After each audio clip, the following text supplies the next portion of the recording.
So we're just waiting for Tom, who should be here soon. I've got my notes there. So anyway, the idea is that we just talk a little bit about what our experience is. Yeah. So my experience is I'm a classical musician, and I've had to actually do some research about how to play rock instruments, because I don't really play rock instruments very much. I mean, the theory is quite straightforward, but because it's not what I tend to do most of the time, I've had to do a bit of research myself. So we're kind of doing this together rather than me being the tutor, which is what you said earlier. I'm not the tutor. We're doing this together. I'm just, I just know a little bit more about theory than you guys. So that's my background. I'm a music teacher. What about you, Andy? I had guitar lessons when I was about 6, but I had an old school teacher who I was naturally left-handed, and literally reeled her across the knuckles and restrung the guitar and told me I wasn't allowed to play left-handed. Right. I had probably half a dozen lessons, and I was terrified of them. I didn't play for 17 years before I picked it up again. What made you pick it up again? I suppose because I just have an innate interest in music. I was always listening to music, so it got to the point. Plus, I knew people who played, so there came a point when it was started doing it again. So do you only? Hey, that'll be Tom. So we were just going around and saying what our experience is as musicians. Yeah. Andy, had you finished? I said to you, what made you start it up again? Okay. But then I bumped into people who were playing, and by accident, literally, ended up in a band. I was attending some friends, when they were rehearsing, and they just said, "Oh, just get involved," And after about 4 or 5 rehearsals, suddenly he appeared one day. So we've got a gig. He's like, "Oh, nice one, well done, guys." He said, "No, you're in, mate." Really? And that was it. I learned more in that first 6 months than I'd ever learned. It was right. You've got to get this right because we're on stage in 2 weeks. Yeah. Wow. And that kind of pressure suddenly changed. And then I don't know. I played in 3, 4 bands after that. And now, do you still play in bands outside church or only in church? Don't have time. Okay. Love to, but don't have time. Haven't done for quite a few years. So, what about you, Tom? What's been your musical journey? So I didn't pick. I used to play trumpet. Right. When I was little. So I played it through year 2 to year 6. Year 2. Yeah. Wow. So when I was little, like 5 or 6, up until I left school, left primary school, and then stopped playing music. And then my brother started playing guitar when he was 15 and I was 17. And I thought, I'll play guitar, I'll try that as well. But he progressed a lot quicker than I did on acoustic and then electric. And he said, "Oh, you should play a poor man's guitar, so why not play a bass?" So Poor man's guitar. Yeah. So I picked up a bass at about the age 18, I guess.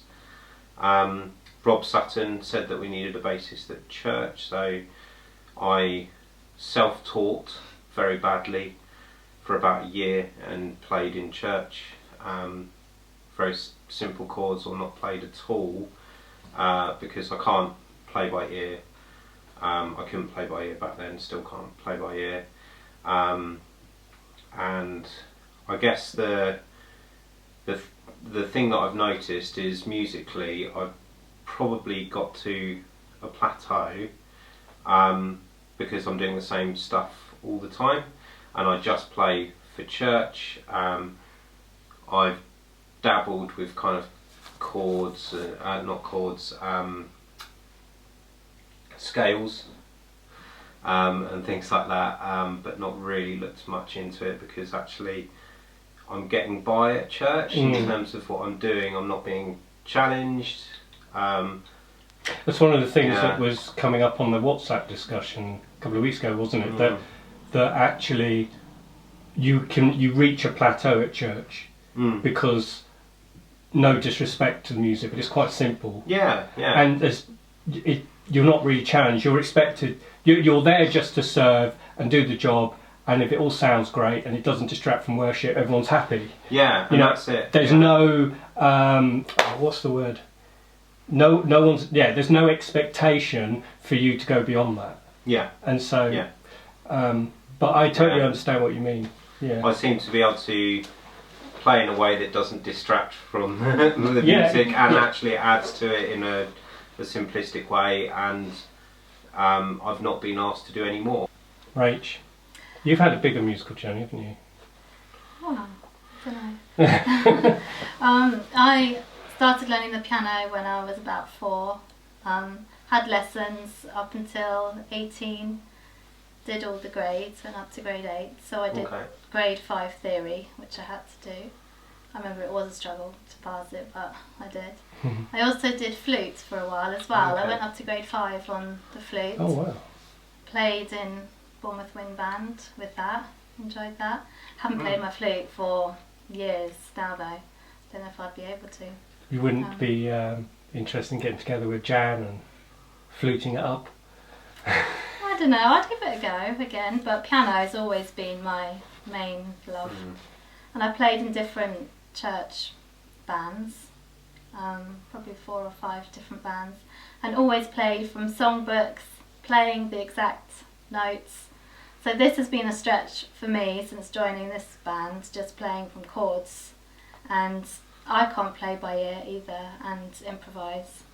So I'm picking up 2 things already. It's really helpful, and that is that both of you have said about playing by ear, but you come from different places, because you come from a place where you've had very, very little or next to no formal training. Yeah, definitely. And you've only been doing it for the last couple of years. Yes. So you said, oh, I struggle to play by ear, basically just because you haven't really been stretched. The music's quite simple. Challenged. You can get by to just read it, and you haven't had any formal help. Whereas with you, you're more like what happened to me. I went to music college, got a degree, got all the formal training, but when it came to playing at church, I couldn't do anything by ear. Because I've been reading music and doing the theory, and suddenly, for me, I found that a real challenge. So, I don't know if I talked about my musical journey. I don't know if I did it on camera, did I? No. So, I'm a full-time music teacher, but I'm a clarinet and sax player predominantly, but I also teach whole class music and keyboard a little bit, and I do a lot of conducting, orchestras and bands and things like that. But I went to music college, got a degree in music for classical music, so it's very formal. So I've come from a completely a different side to music than you guys have, but it's what you guys have experienced is just as legitimate and important as the side that I come from. So we're kind of trying to meet in the middle and do something with our shared knowledge. Yeah. I don't know how much of music theory and getting into it is going to be helpful or not helpful. Only individual musicians will know that. So for some people, they'll think, I already know all this. Yeah. Or some people think, I don't know any of this. And some people might be thinking, well, this is really interesting, but it's not relevant to me because I play the flute. Yeah. And while the bass player might be saying, actually, this is really relevant to me. So the only way we can find out is by just doing it, going over the theory, and then as a journey together, just discovering what we find useful and what we don't find useful. Really. So if I go through the theory and you find that a lot of what I'm saying you already know, don't worry about that, because no, that's all good. You know, we can, as we go, we can learn what we need to focus on and what we mustn't focus on. Yeah. I had a bit of a revelation a couple of weeks ago, which I shared with Chris, and that is that we mustn't see the chord sheet as being the blueprint, the finished product. We've got to see the chord sheet as being the starting point, and we need to learn how to be able to embellish it and deviate from it and be creative with it. So it's basically just a framework, a basic framework. Obviously you can't change the words, but you can play around with the melody a little bit if you wanted to, and people do that by accident anyway. Putting it politely, and the congregation do, you know. But there's a lot that we can do with the harmonies and the bass lines and the arrangements. We can do whatever we like. So that was kind of, I just thought, oh yeah, it's so obvious. It's like we've probably all been thinking that, but no one's actually articulated it out loud. That it's really not a blueprint of the finished product. And Rachel is I would say out of all of us, that's more relevant to you because you're very glued to what's on the page and you find it very hard to know, am I allowed to do this? Am I allowed to do, can I go away from that and do something else? So we're going to look at that tonight. Yeah. That's one of the things. What I thought would be a really good thing to do is just play through this song first, which we all know, which is Before the Throne of God Above.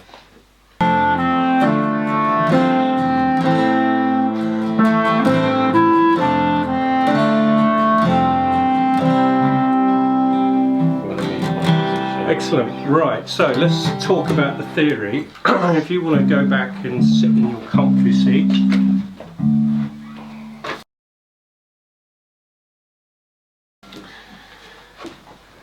Scales. You said you dabbled with scales. Yes. Okay. All songs use notes and chords which come from scales. Does that make sense? Do stop me if anything doesn't make sense. No, mate. So if you don't get something, just go. So all songs use notes and chords which come from scales. A song will be built upon one scale, but sometimes two, rarely three. Okay. But usually just one scale. Brilliant. The commonly used scales are major. What's the other one? Minor. Minor.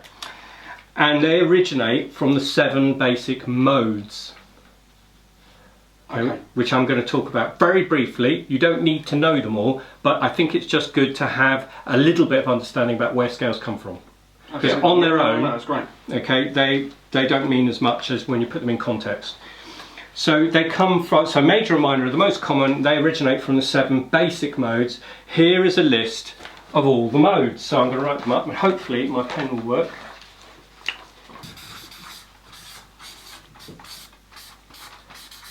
For dummies. Okay, so modes.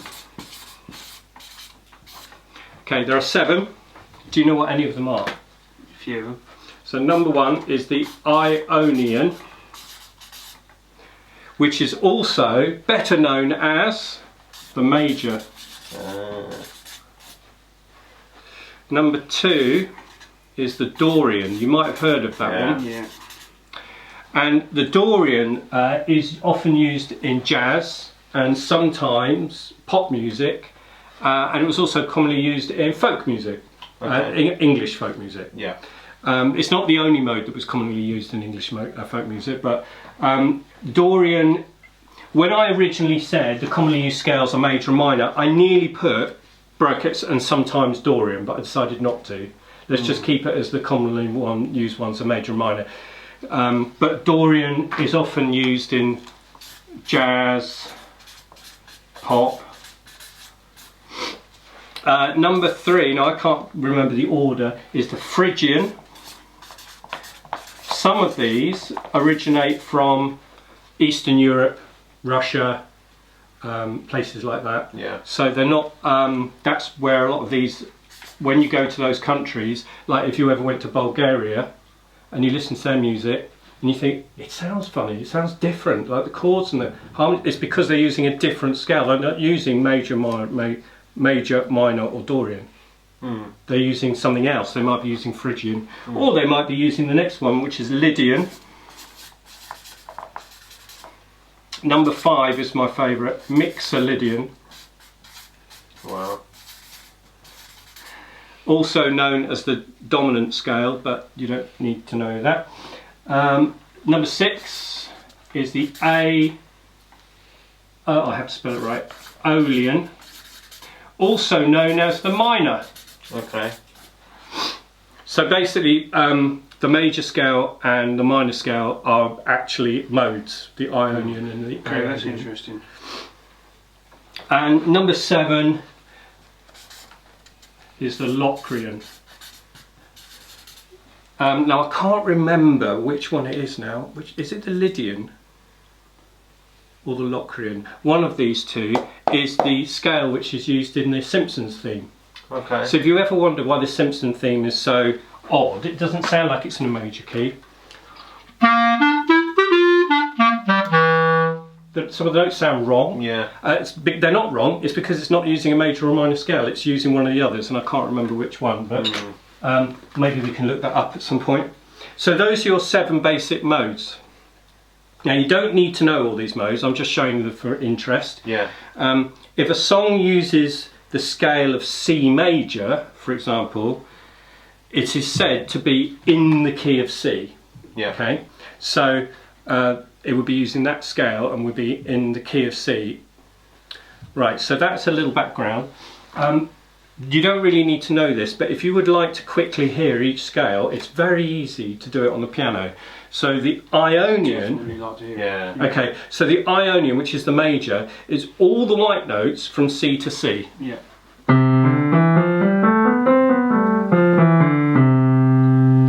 Okay, so Dorian is all the white notes from D to D.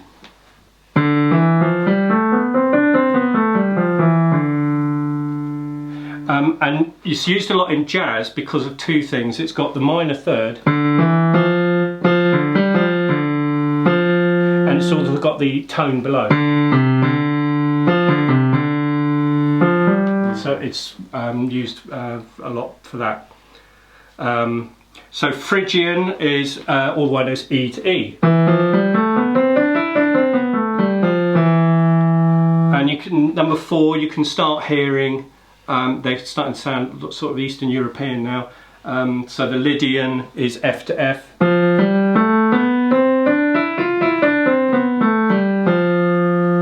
Mixolydian, my favourite, is the one on the dominant, so that's G to G.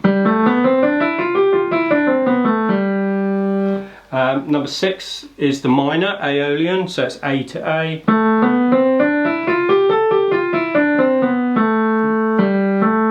It's got the same minor third above and tone below as the Dorian. So the Dorian is very closely related to the Aeolian, they're very similar. So that's probably why Dorian is almost as popular as they're both classed as minor scales. Right. So, okay. so I could put an extra bracket on there and put minor, because it's got a minor third. If I do Dorian again, if I play the chord. When you say minor third and dominant fifth, you're talking about the note in the scale. Yeah. Fifth note, third note of the scale. Yeah, sorry, I'm already using language which I haven't explained yet, but don't worry, it will make sense later. So the Dorian is minor because the chord is a minor chord. Yeah. Now if I do Aeolian, it's also a minor chord. It's just that some of the other notes are not quite the same. So it's kind of a minor as well. And then Locrian is the weirdest one, B to B.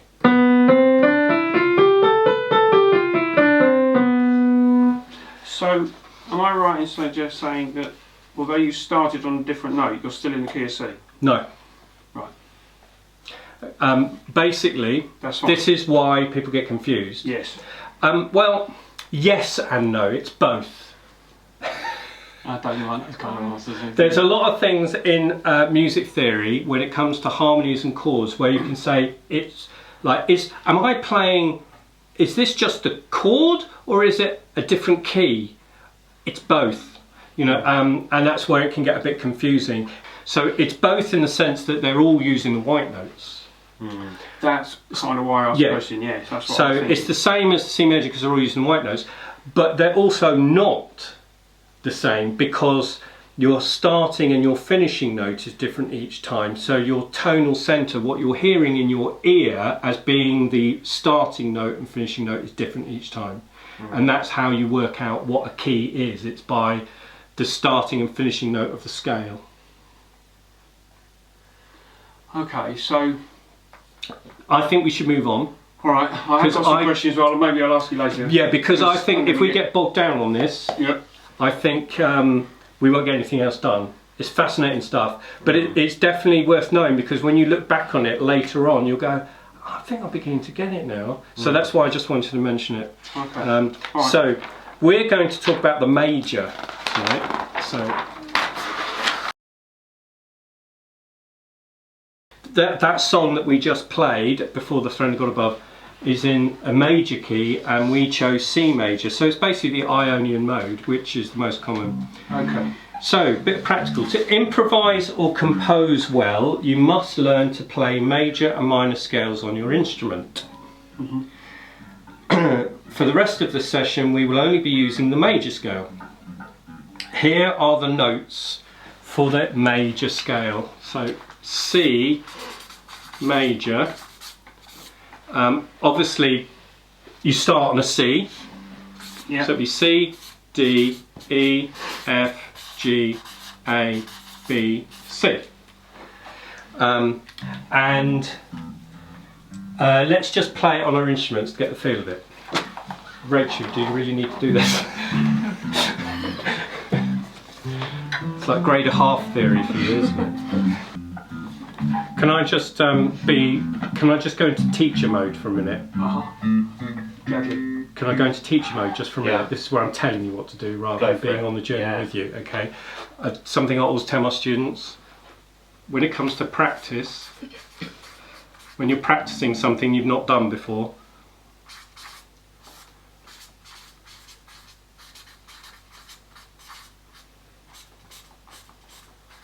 Less haste. Yeah. Okay. sorry, that doesn't, less haste equals more speed. If you do it slower, you'll get there quicker. Right, let's just try playing it slowly together, like da, da, 3, 4.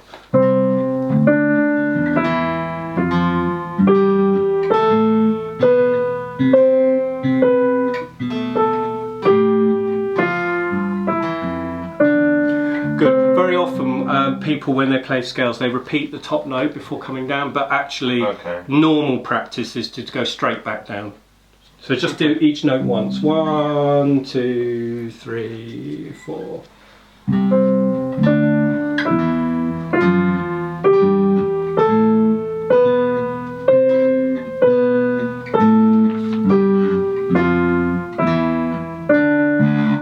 Excellent. Right, so the first note of a scale has a technical name. Rach, do you remember what it is? It begins with I T. only use my first The tonic. three. Yes! Don't use my pinky. My pinky is buzzing. We'll slide it on the third finger. Oh, tonic. Okay. Right, so, doing well, speeding up already, it's cool. So the first note of the scale is got a technical name. All the notes of a scale have technical names. I'm not going to teach you them all, but if you want to look them up on Google or something, it's tonic, supertonic, mediant, subdominant, dominant, submediant, leading note, tonic. But you don't need to know that. I'm going to teach you 3 of them. We're going to start with the tonic now.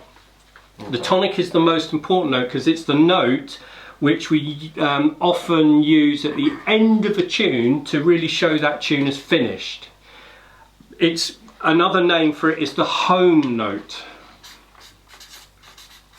Oh, I can't write today. Home. Home note. Oh, okay. So the home, it's like you've come home. So think about it this way. Yeah. So C is like you're at home, and then you go out on a journey exploring the scale, round and round the houses, across the fields, and then you come back, and then you come back home.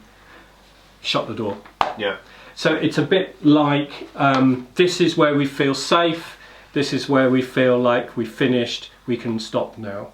When you hear that, that is the tonal centre. So I'm going to write that as well. The tonal centre. Sorry, it shouldn't have a hyphen, but never mind. So the tonal centre. So what we're going to do now is I'm going to play a scale on my clarinet, and I want you to see if you can hear the tonic and then sing it back. All right? So obviously it'll be easy if I'm doing C major because you just played it.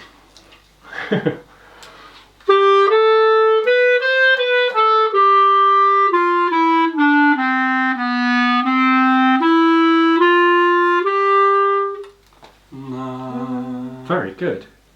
Right, so Tom, do you struggle with that? I was trying to focus on the first note, on the home Okay. note? Because that should be your leading in, right? On what? What I did was I deliberately started in the middle. Right. And I went up and down because I knew if I started there, that would just give it away straight away. Yeah. So I'm starting in the middle and I'm going up and down the scale, and you've got to try and hear where that one is. So we'll see if Tom can do it on his own this time.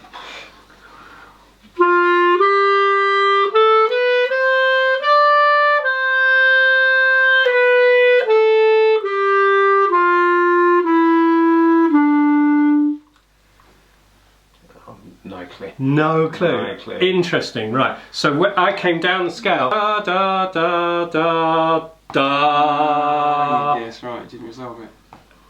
Da. I was trying to give you it. So if you listen, if I go from the A,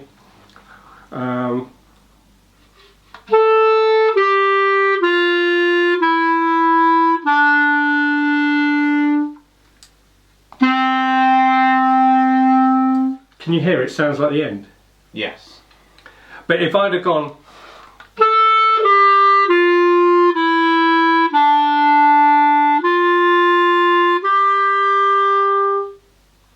doesn't sound like the end. No. Sounds like it's left hanging. But if Yeah. I now go to the tonic, the end. Yeah. So if Rachel can play a chord in C, a C chord. Okay, now if she plays an F chord and a G chord, you wouldn't finish your song there. Sounds like it's left hanging. Yeah. But if she goes back and plays a C chord, sounds like the end again. Yeah. Especially if she puts that at the bottom. Yeah. So the tonic is your tonal centre, it's your home note, it's the note that you have to play if it wants to sound finished. When I say it has to be, only from a very, very basic learning purpose. Okay. You can actually finish a tune on any note and it'll sound fine, Yeah. but it would just be more ambiguous. Yeah. So by finishing on the C, it's the least ambiguous note to finish on. It's the only note that will make it very, very clear that we finished. Yeah. The next one is the dominant. So I said these have all got technical names. So the dominant is the fifth note. 1, 2, 3, 4, 5. Interesting. And the dominant, when I often ask my students to sing the tonic, they often sing the dominant by accident. Okay. So they hear the dominant in their head instead of the tonic.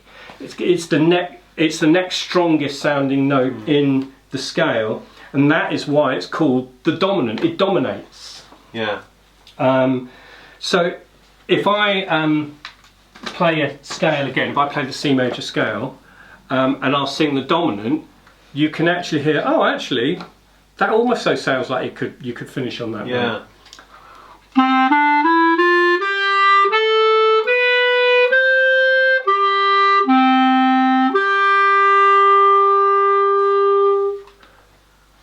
But it's, and then is the tonic. Yeah.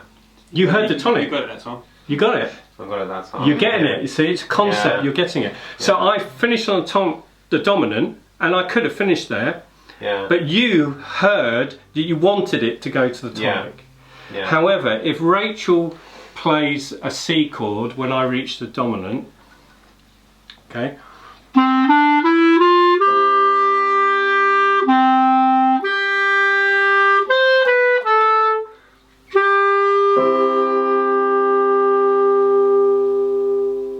Could you hear that would also sound finished? Yeah. But that's because that note is in the chord of C.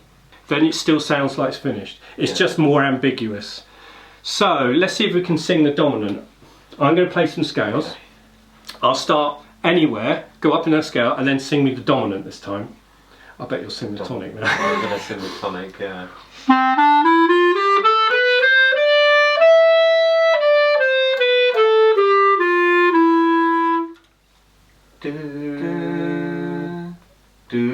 Right, interesting, because you sang which way round was it? What did you sing? Right, so you sang the fourth, Yeah. and you sang the second. Yeah, interesting. What do you And I think? didn't it have a is? clue. You didn't I have a got clue? lost. No. Yeah, Let me do it again.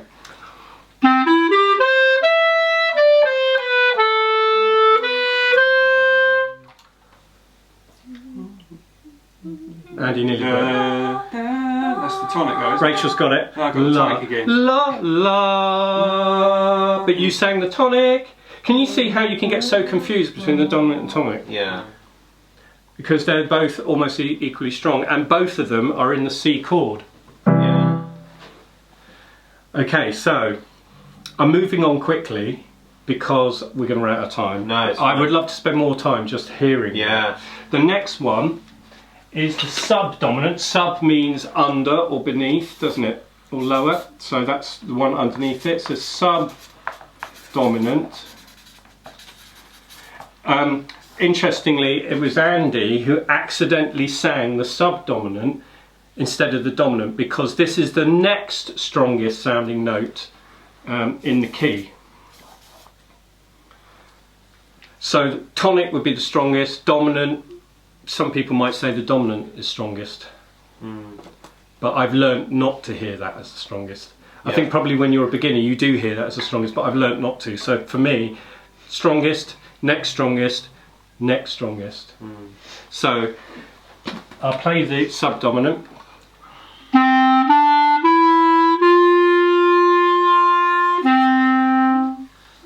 Can you sing the subdominant? I went up to it, can you hear it?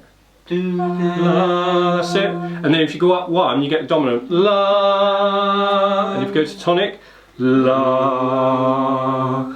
So you get subdominant, dominant, tonic. Now, doesn't that sound familiar? Sorry, Rach.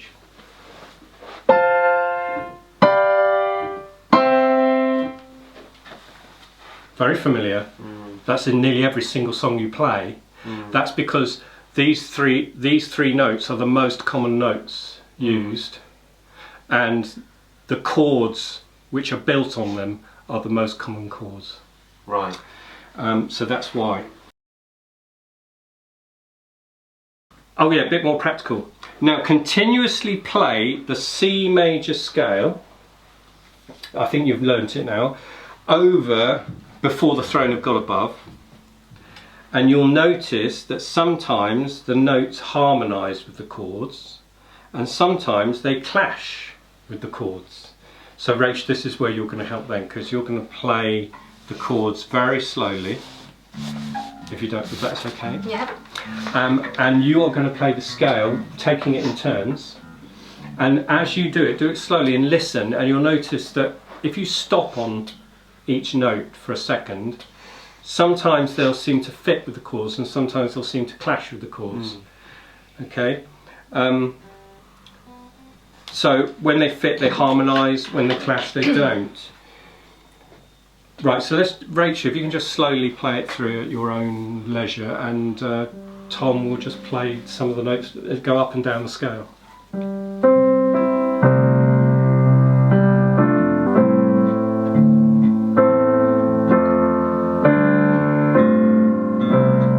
Yeah, did you hear?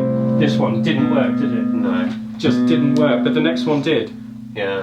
So, although this tune is in the key of C major and it's using all of those notes, you cannot play all of those notes whenever you like. Yeah. And we're going to talk about why that is. Do you mind doing it again for Andy? A bit slower so you can hear each one.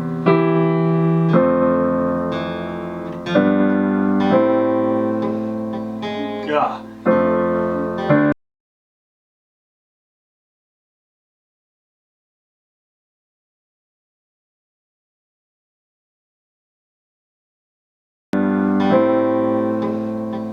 Yeah.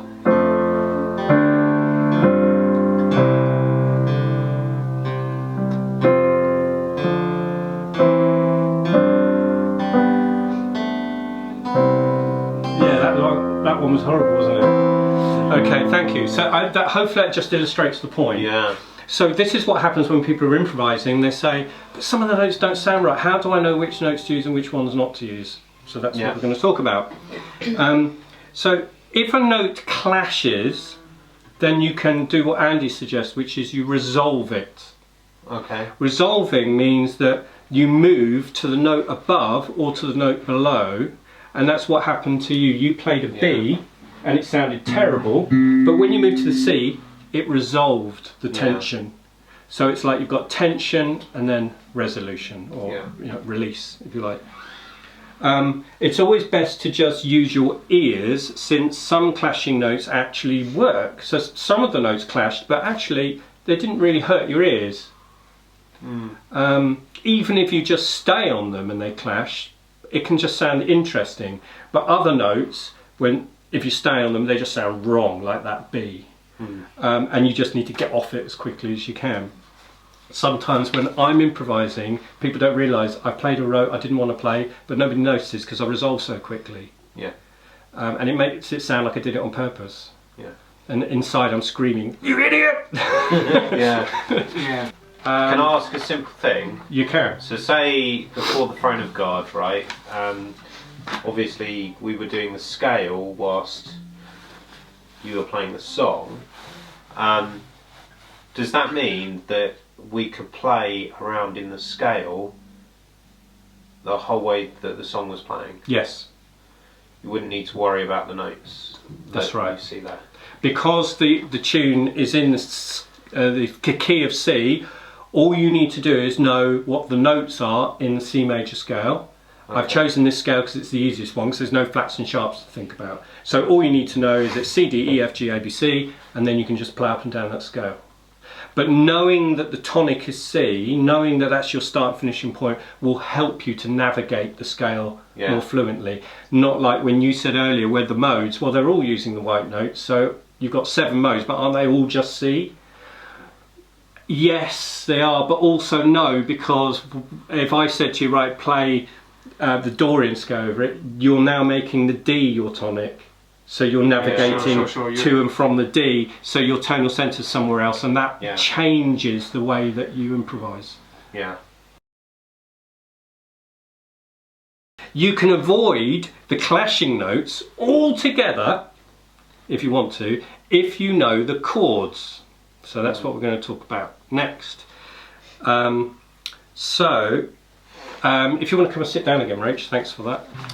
Oh, actually, before I turn over, it's probably useful for me to now mention, if my red pen works, that these have got technical names. As I said, it's tonic, supertonic, median, subdominant, dominant, submedian, leading note, tonic. I'm not saying that to show off, I'm just saying that so you know that they have all got names. But when we're talking about notes in a scale or chords, we try not to refer to them by their letter names. When you're talking about the notes, you refer to them by the number that they represent in the scale. So obviously C to C is an octave. There's 7 different notes. 1, 2, 3, 4, 5, 6, 7, and the 8th note is actually just a repeat of the first note. So there's actually only 7 notes, and we call those the degrees. So in a scale there are 7 degrees, not 3 degrees. So the degrees of the scale, we refer to them from now on, and you'll see why.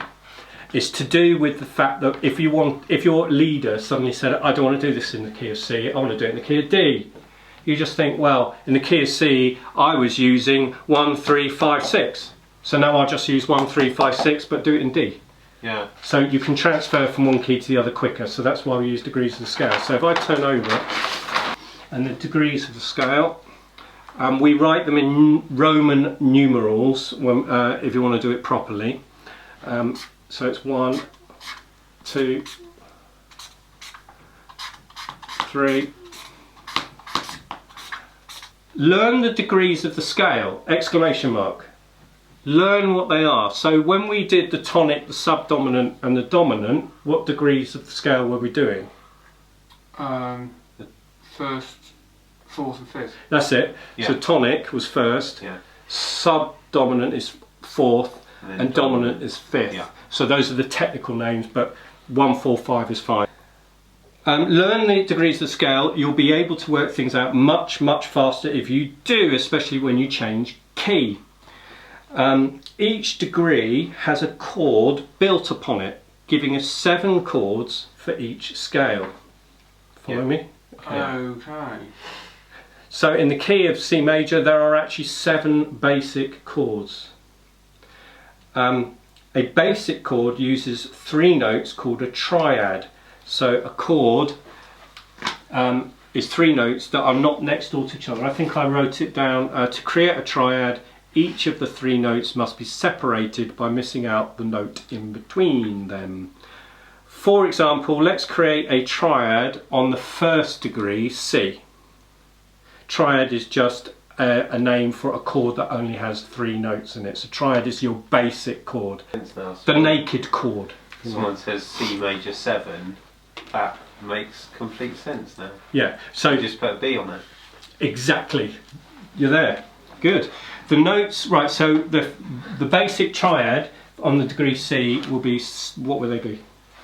C, E, G. Right. So for how am I going to do this? So chord 1.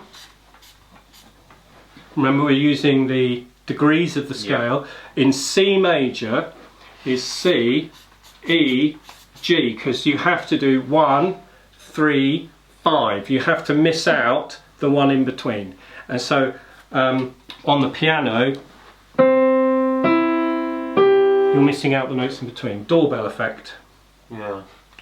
So what will the triad for the 2nd degree of the scale be So in C major?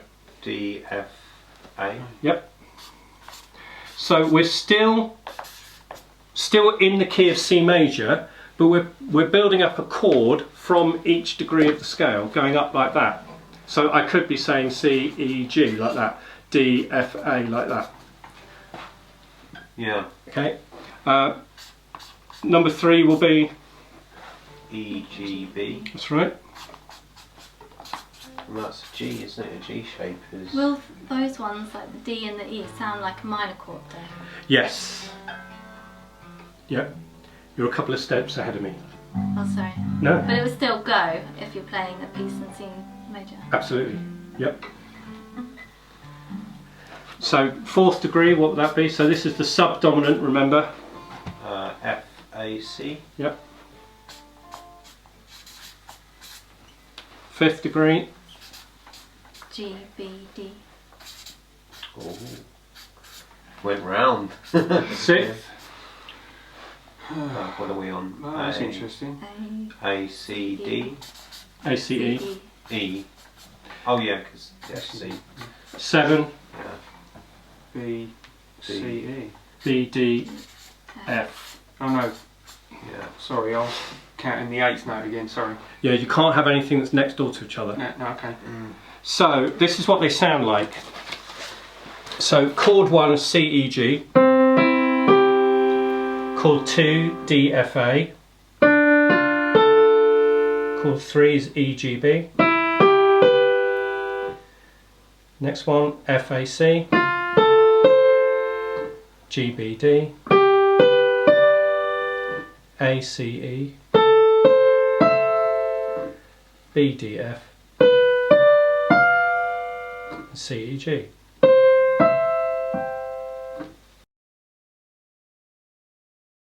Okay. Now, if you listen carefully, none of these chords sound exactly the same, do they? No. They've all got different flavours or characteristics, and Rachel picked up on this. I wasn't going to mention this yet, but I'll mention it now because Rachel's already picked up on it. So, the first chord, because it's chord 1 in C major, chord 1 will always be a major chord. So it's the tonic chord. Okay. And the tonic chord will always be a major if you're in the scale, a major scale. If that was a minor scale at the top or a Dorian scale, then that would be a minor chord. But Okay. because we're using a major chord, a major scale, the tonic will be so whatever the scale is, the tonic will be.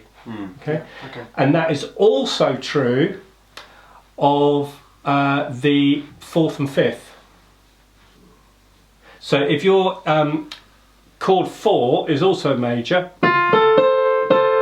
because it's a major scale, Okay. and chord 5 is also okay. major Because it's a because it's a major scale. Now if I did C minor,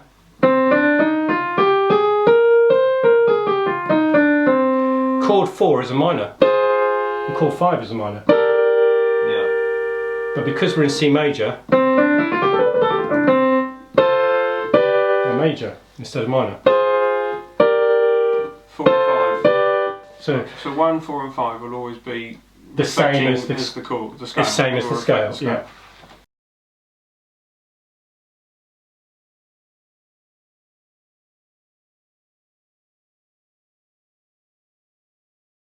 So if the scale is major, those will be major. If the scale's minor, those will be minor. See, can you see why I started talking about the tonic, subdominant and dominant, the 1, 4 and 5? Yeah. They are called the primary chords. 1, 4 and 5 are the primary chords. So chords 1, 4, 5 are the primaries.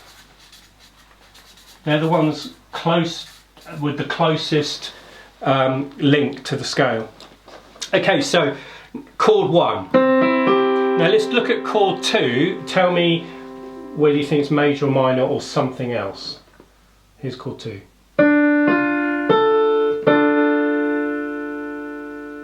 Feels minor. It is. Doesn't sound as happy. Yeah. No.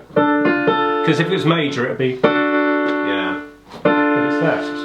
So we can say now that chord 1 is major.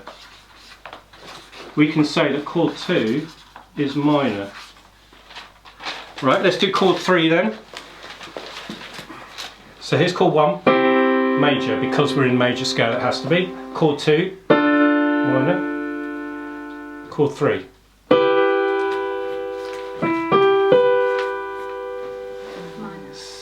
Minor. Yeah.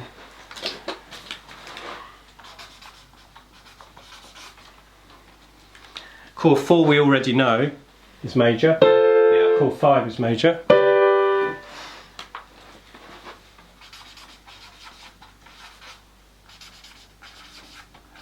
Right, chord 6.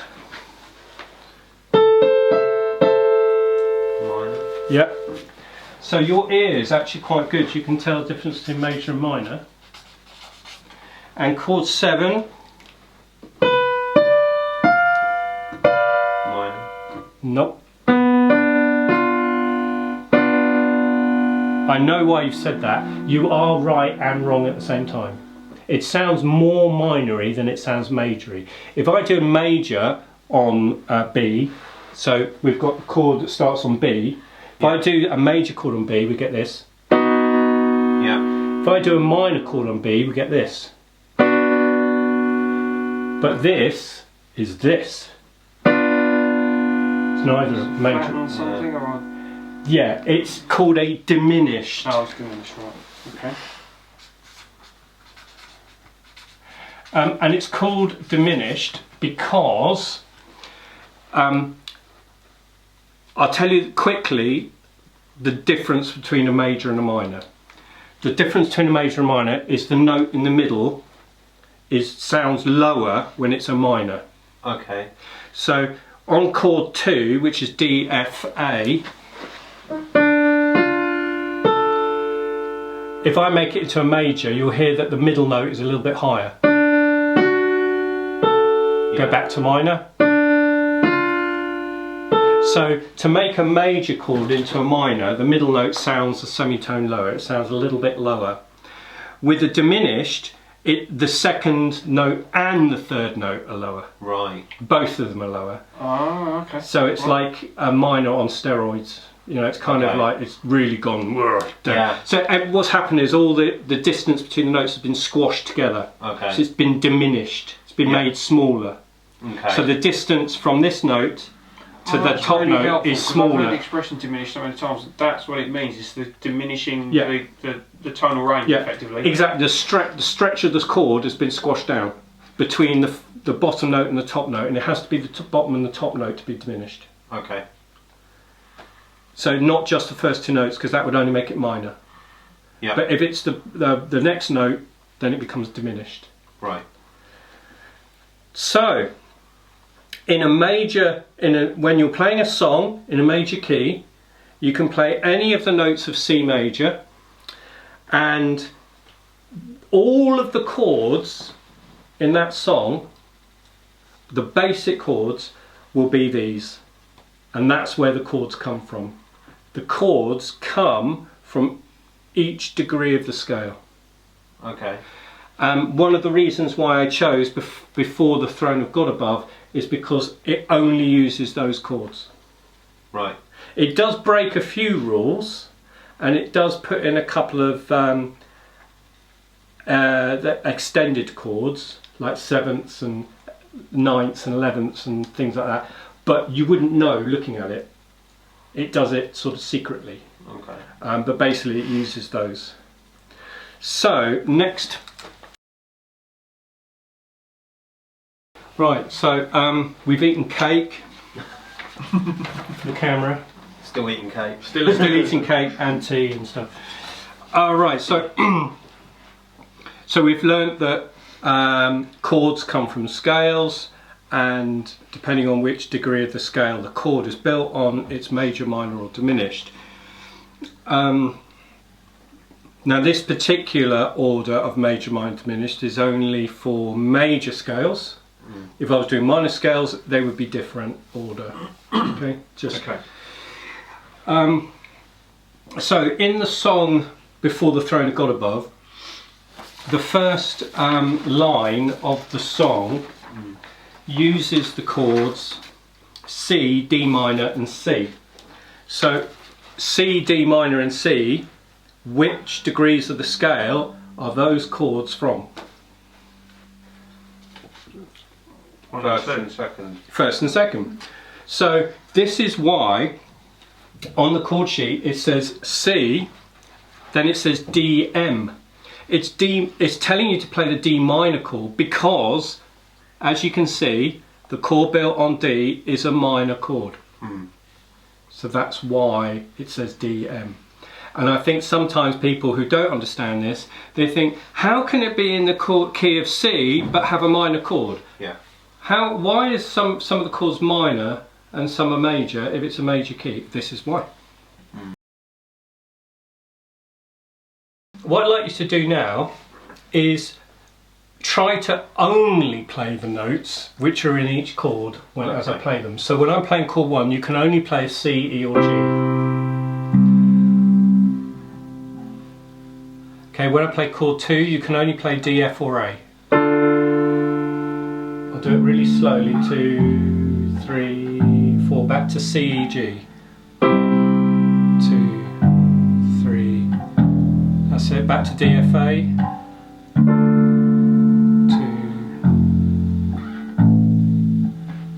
back to C, E, G.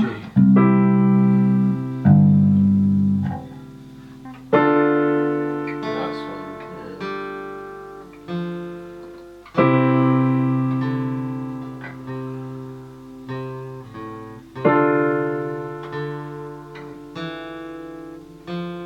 Now, do you notice when Andy's playing all the notes in the scale, some of them clash and some of them don't? Yeah. But it doesn't sound horrible on the ear because he's moving all the time. Yeah. So when he plays a clash note, he's moving on, so he's resolving. Yeah. So he's only like only with one foot. He's moving. But if he was standing still on the note, then it would be, oh, I really want you to get off of there. So as long as he's got a sense of moving and resolving, it doesn't matter. Perhaps the only one that really matters is the B. If you play a 7, it really hurts. Yeah. So you would only do the B if you were moving very quickly. The quicker you move, the less it hurts. Think of it like a hot plate. You're standing on a hot plate. Yeah. But if you move slowly, as long as you're moving, like when you run on hot coals, Yeah. it doesn't burn your feet. But if you stare at it for too long, you're like, ah, I want to get off. Yeah. So it's a bit like that. Now, Andy, try playing only the notes from the two chords. So here's C, E, G.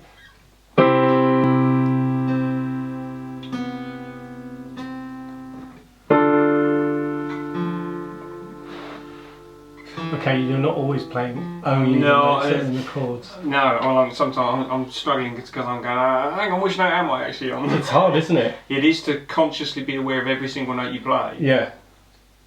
Yeah. Try again. C, E, G. No, you played C, D, G. Of course I did, sorry. That's the E, so that's there, isn't it? That's a D. That's D. Oh. Yeah, I know what I'm doing wrong.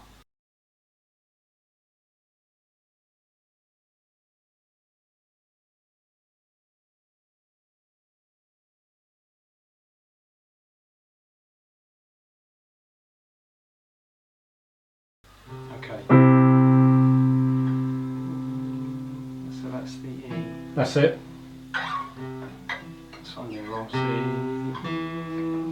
That's it. Now Okay, DFA. sorry. There you go. Nice. Okay. Right. So Sorry, there. I was having to think about it too hard. that's okay. Okay. So what I was going to say next, guys, is if you look at the next line of the song, Yeah. the next line are the chords C and E minor. So which 2 degrees of the scale are those?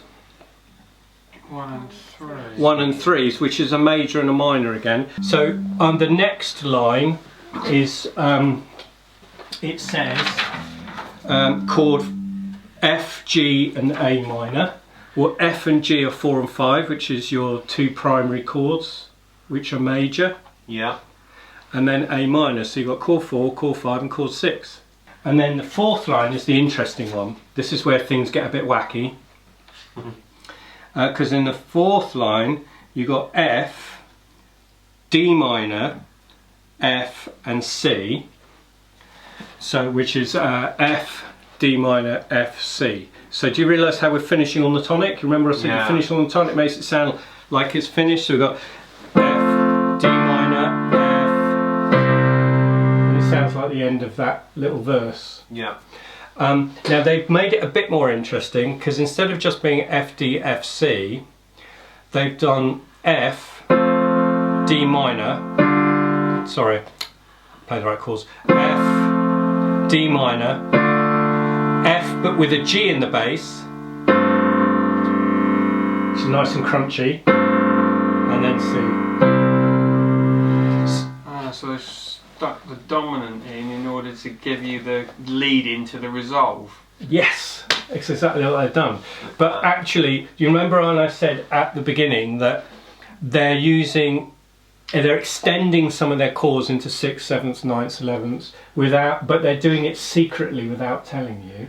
If I do G and I put F over it, sorry, if I do F and I put F over it, it's a bit boring. If I do G with F over it, it's like 2 chords at the same time. It sounds a bit like Barry Manilow. And basically that's not really an F chord with a G under it. That's a lie.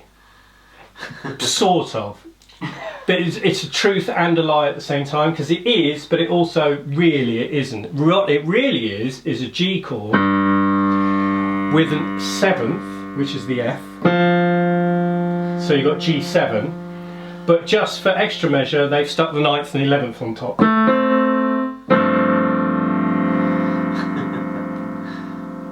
So really it's not F to C, it's G11 to C, or G sus4. So what determines your percentage is really the fact that because we're in the C, the key of C, that's why it would be acceptable and legitimate to call it F with a G bass effectively. Yeah. As opposed to G11. You can call it either. What's going on here is the fact that it is both. It is G sus4, or G7 with a suspended 4th, which is that. But if you bung the A in as well, which is the 9th, so you've got G7, 9, 11. It is a whole F chord with a G in the bass, but it is also G7, 9, 11, or 7 sus4. It's both. Perception of terminology. It's both. Yeah, So how do we know which one to call it? Well, actually, it should be called G7 sus4. That's its correct name.